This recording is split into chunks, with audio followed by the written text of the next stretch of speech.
Bonsoir et bienvenue au Journal du Soir sur Télé Liban.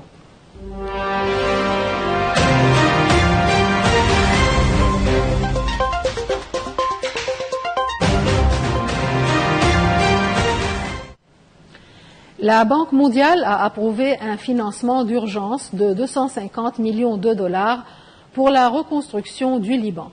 Dans un communiqué, la Banque mondiale a annoncé qu'un financement de 250 millions de dollars sera alloué pour le Liban afin de soutenir la restauration et la reconstruction d'urgence des infrastructures critiques endommagées, de rétablir les services vitaux et de promouvoir la gestion durable des décombres et des débris dans les zones touchées par le conflit avec Israël.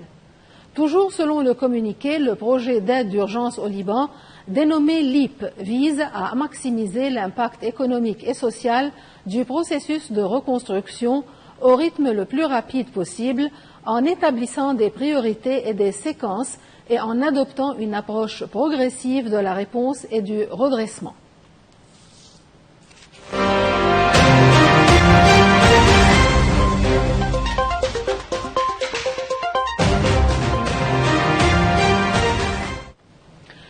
Un fragile cessez-le-feu entre l'Iran et Israël, annoncé par le président américain Donald Trump, est en vigueur après une guerre de 12 jours lancée par Israël pour, selon lui, empêcher Téhéran de se doter de l'arme atomique.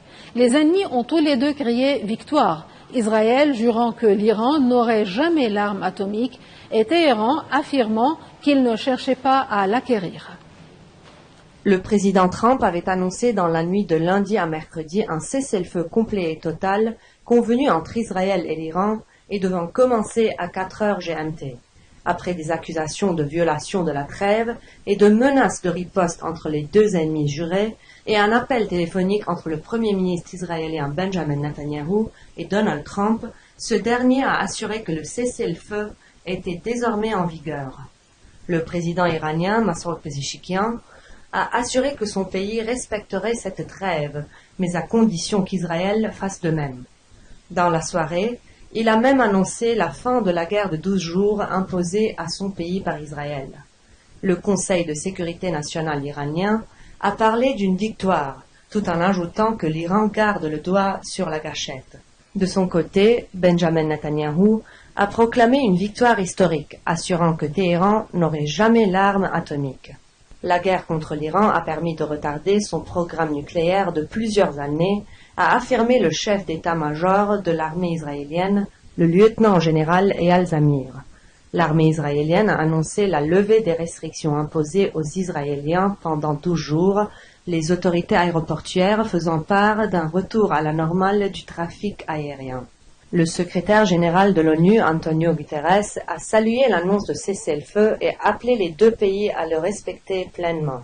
La guerre a fait au moins 610 morts et plus de 4700 blessés parmi la population civile d'Iran, selon un bilan communiqué par le ministère de la Santé iranien.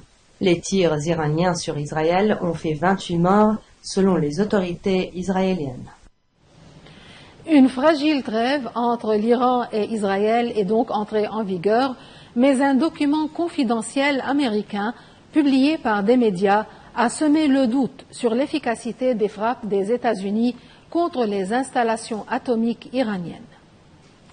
Le Premier ministre israélien Benjamin Netanyahu a salué une victoire historique contre Téhéran et son programme nucléaire quelques heures après la mise en œuvre du cessez-le-feu imposé par le président américain Donald Trump. L'Iran, dont 3 sites nucléaires clés ont été bombardés par les États-Unis, a lui aussi crié victoire et réaffirmé ses droits légitimes à poursuivre son programme atomique à usage civil, se disant prêt à reprendre le dialogue avec Washington. Pour sa part, le président Trump a déclaré « Nous avons anéanti le projet nucléaire iranien, répétant que l'Iran n'aura jamais l'arme atomique. » Mais selon un rapport confidentiel du renseignement américain, les bombardements par les États-Unis des installations de Fordo, Natanz et Isfahan dans la nuit de samedi à dimanche n'auraient pas éliminé complètement les centrifugeuses ou les stocks d'uranium enrichi iraniens. Les frappes auraient plutôt scellé les entrées de certaines installations sans détruire les bâtiments souterrains, retardant le programme nucléaire iranien de seulement quelques mois sans le détruire complètement, selon ces informations. L'Agence internationale de l'énergie atomique a jugé impossible à ce stade d'évaluer les dégâts infligés au site iranien auquel elle a réclamé un accès. Un conseiller de l'ayatollah Ali Khamenei, le guide suprême iranien, a quant à lui affirmé que son pays possédait toujours des stocks d'uranium enrichi et que la partie n'est pas terminée. Et nous voilà de retour à des sujets un peu plus positifs. Dans un coin paisible de Babda, le centre d'apprentissage pour enfants malentendants a ouvert ses portes à la joie et à la solidarité. Au cours d'une journée festive, rire, jeux et gentillesse ont réuni jeunes et moins jeunes autour d'une cause essentielle, soutenir l'intégration et l'avenir des enfants malentendants.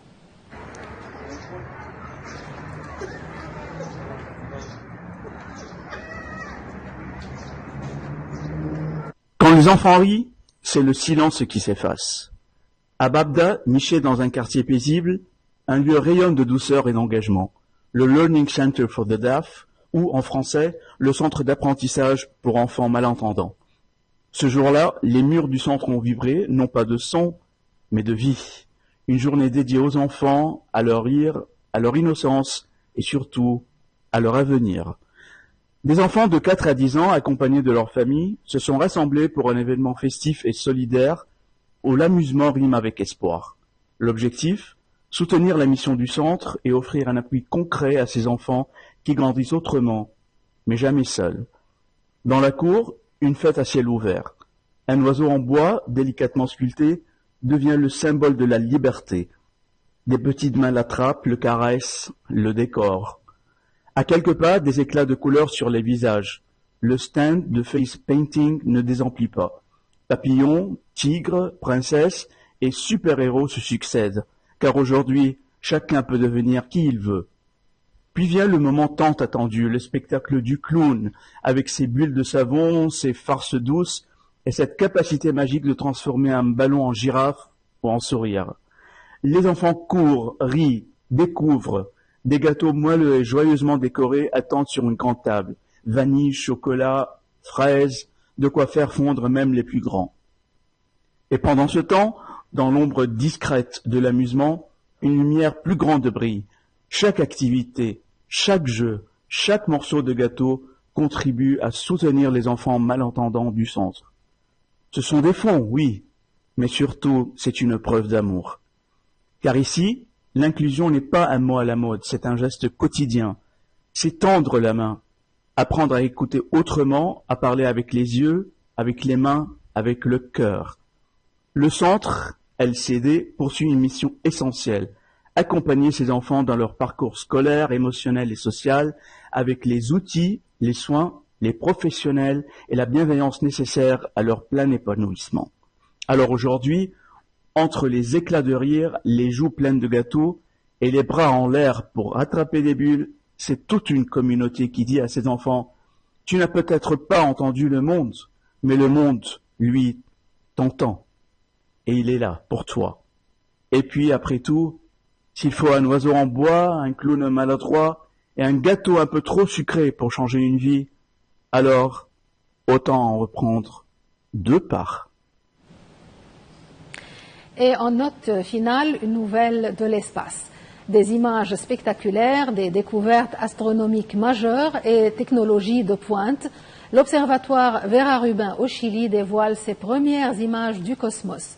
Une révolution scientifique qui éclaire un peu plus les mystères de notre univers.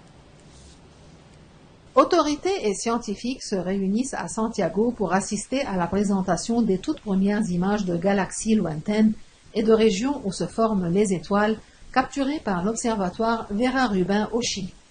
Jamais nous n'avions vu l'univers, même un petit fragment, avec une telle ampleur, se réjouit Alejandra Voigt, vice-présidente de la branche chilienne de l'Association des universités pour la recherche en astronomie. Fruit de plus de 20 ans de développement, l'observatoire révèle des pouponnières d'étoiles au sein de la Voie lactée avec un niveau de détail inédit, dévoilant des éléments jusque-là jamais observés par l'humanité. Le directeur Zeljko Ivesic déclare « Nous voyons l'univers grouillé de galaxies et d'étoiles, là où l'œil nu ne voit que du noir. C'est une véritable tapisserie. Le chercheur Aaron Rodman souligne: en analysant la lumière déformée par la matière noire, nous pourrons mieux comprendre cette force invisible qui structure l'univers. La nébuleuse Dreyfide, la nébuleuse de la Lagune et l'amas de galaxies de la Vierge, autant de merveilles captées dans un niveau de détail jamais atteint. En une seule vidéo, près de 10 millions de galaxies sont révélées. Un coffre au trésor cosmique, selon les chercheurs. Et sur ce, nous terminons ce journal. Merci, bonsoir.